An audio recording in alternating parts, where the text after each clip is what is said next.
எங்க குருநாதனே எங்க குல தெய்வமே எங்க குறை தீர்த்து வைப்பாய் சரணமப்பா ஐயப்பா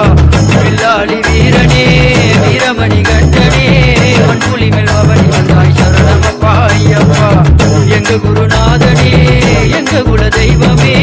எங்க குறை தீர்த்து வைப்பாய் சரணமப்பா ஐயப்பா வில்லாளி வீரனே வீரமணி கண்டனே மண்புலி மேல் பவனி வந்தாய் சரணமப்பா ஐயப்பா எல்லாம் வல்ல இறைவா என் மனதில் இல்லை குறைவா என்று காரணம் சொல்லி சத்தியம் கொண்டு சபரி வந்திடுவோம் எல்லாம் வல்ல இறைவா என் மனதில் இல்லை குறைவா என்று காரணம் சொல்லி சத்தியம் கொண்டு சபரி மலைக்கு வந்திடுவோம் கன்னி மூல மகா கணபதி பகவானே கார்த்திகை மாதம் துளசி மாலை அணிந்தேனே 48 நாட்களுக்கு நோன்பு கொண்டேனே சாமி சரணம் சொல்லி வந்தேனே கன்னி மூல மகா